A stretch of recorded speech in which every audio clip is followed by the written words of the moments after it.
Hey guys, welcome back to Big Hit Central. Today we'll talk about NFL players who are abusing drugs. Let's head into it.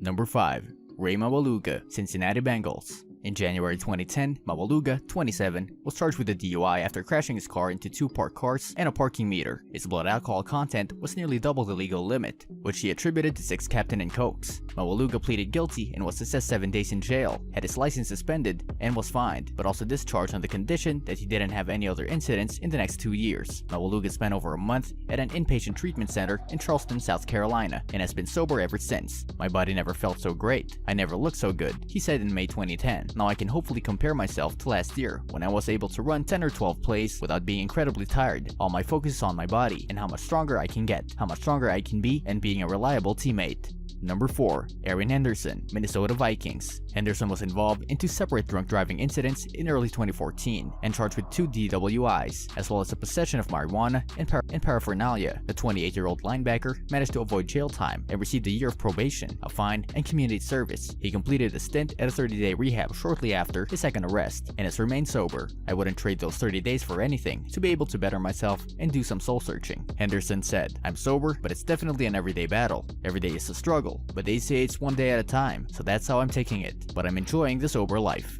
Number 3. Eric Ainge, New York Jets. Shortly before training camp began for the 2010 season, Ainge, 28, went on a 2-week bender and ended up in rehab. What came as a surprise to his fans was the extent of his drug use. Ainge was addicted to painkillers by his senior year of college, but heroin, cocaine, and alcohol were his primary drugs of choice. He overdosed several times and had to be rushed to the hospital. "I used a lot of heroin. You talk about an expensive habit," he said. "I remember I used to go to the ATM and take out hundreds of dollars at a time. I lied to people and destroyed relationships. I had to get help before I died." After its 2010 episode, Ainge spent 4 months between 2 inpatient facilities in Boston, where he was finally given proper medication to treat his bipolar disorder. He now attends regular therapy sessions plus 4 or 5 AA and NA meetings per week. "I still have a lot of work to do, but I've never been clean and sober for this long, since I was 11, he said. "The best part is being able to help other people. If I can help one kid, it would." I was just talking with David about what the biggest problems are in this community, because before you can solve anyone else's problems, as I learned, you have to solve your own and continue working on yourself in order to be a help.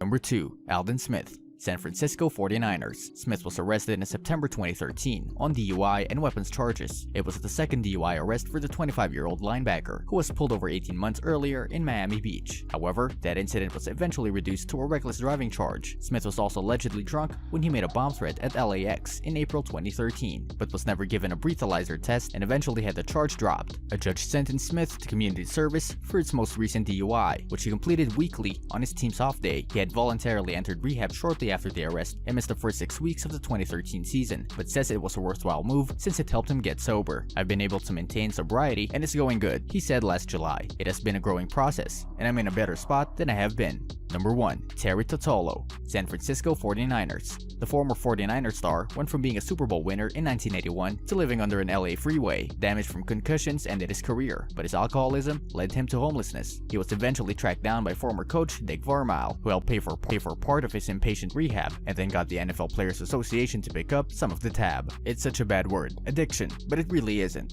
That's my truth. Tottolo, 60, is now living in a recovery house in Santa Monica, California. He serves as a mentor and works with children living with autism. He has managed to stay sober ever since reconnecting with Vermeil. "I'm here now, and I'm grateful," said Tottolo.